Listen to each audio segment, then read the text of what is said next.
Hello everyone, my name is Harshita HN. I'm studying second year MSc at Mansa Gangotri University of Mysore. I'm going to explain about SVM classifier. In that linear separable cases, non-linear separable cases, kernel functions of SVM.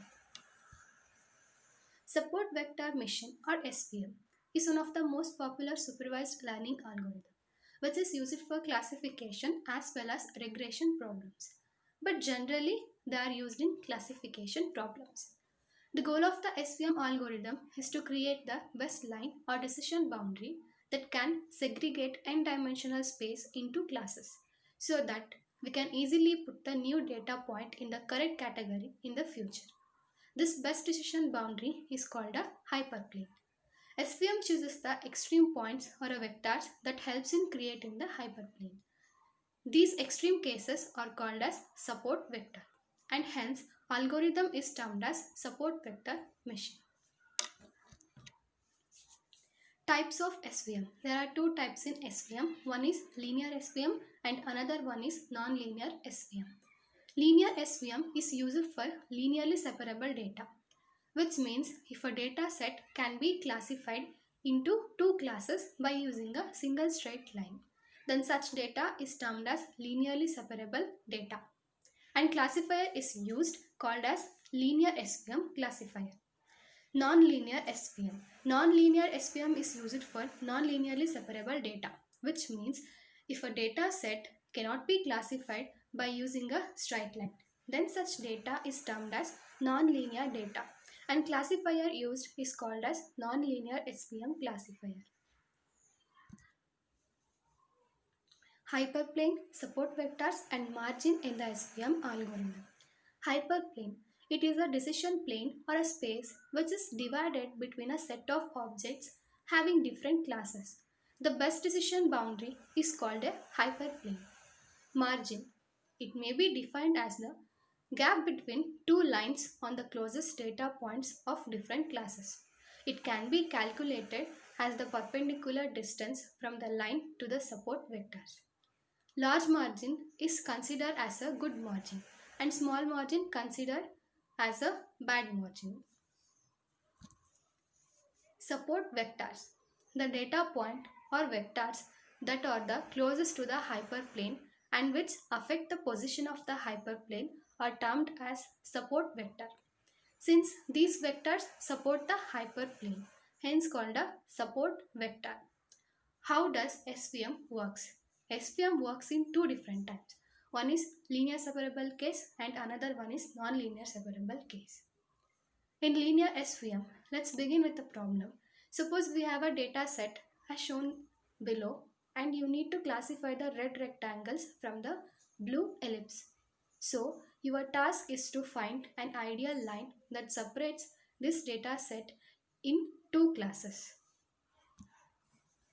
Consider the below image. We have a data set, blue ellipse and red rectangles.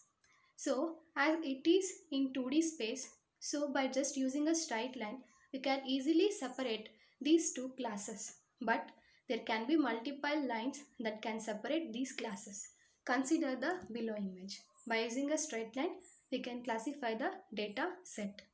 According to the SVM algorithm, we find the points closest to the line from both the classes. These points are called support vectors. Now, we compute the distance between the line and the support vectors. This distance is called the margin. Our goal is to maximize the margin. The hyperplane for which the margin is maximum is the optimal hyperplane. This is the diagram of optimal hyperplane using the SVM algorithm. Now coming to non-linear SVM. If data is linearly arranged, then we can separate it by using a straight line. But for non-linear data, we cannot draw a single straight line. Consider the below image. In this image, the data sets are not linearly arranged. So we cannot use straight line to classify the data. This data is clearly not linearly separable, which cannot draw a straight line that can classify this data. But this data can be converted to linearly separable data in higher dimension. Let's add one more dimension and call it z-axis. Let the coordinates on z-axis be bound by the constraint. Equation is z equal to x square plus y square. So basically z coordinate is the square of distance of the point from origin. Let's plot the data on z-axis. This is the diagram of data set on higher dimension. Now the data is clearly linearly separable. Let the purple line separating the data in higher dimension be z equal to k, where k is a constant. Since z equal to x square plus y square, we get a x square plus y square equal to k, which is an equation of a circle. So we can project this linear separator in higher dimension back in original dimension using this transformation. Thus, we can classify data by adding an extra dimension to it so that it becomes linearly separable and then projecting the decision boundary back to original dimensions using mathematical transformation. Then coming to kernel functions of SVM.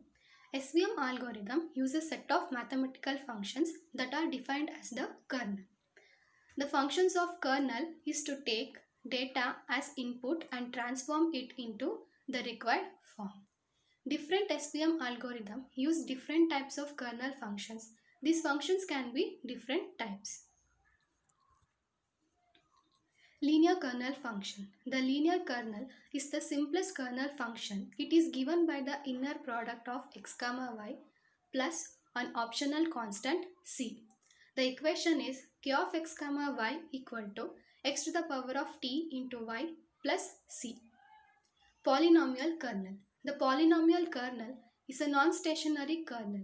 Polynomial kernels are well suited for problems where all the training data is normalized.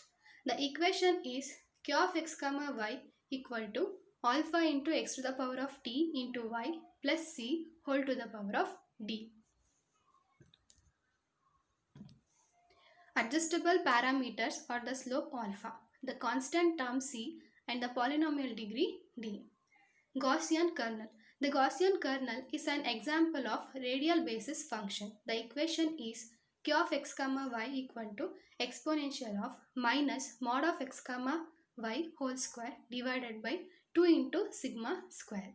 Alternatively, it could also be implemented using the equation k of x comma y equal to exponential of minus gamma into mod of x comma y whole square. The adjustable parameter sigma plays a major role in the performance of the kernel. Then exponential kernel. The exponential kernel is closely related to the Gaussian kernel with only the square of the form left out. It is also a radial basis function kernel. The equation is k of x comma y equal to exponential of minus mod of x comma y divided by 2 into sigma square. Sigmoid kernel function. More useful in neural networks than in support vector machine, but there are occasional specific use cases. Here the function for a sigmoid kernel is k of x comma y equal to tan h of alpha into x to the power of t into y plus c. In this function, alpha is a weight vector and c is an offset value to account for some misclassification of data that can happen.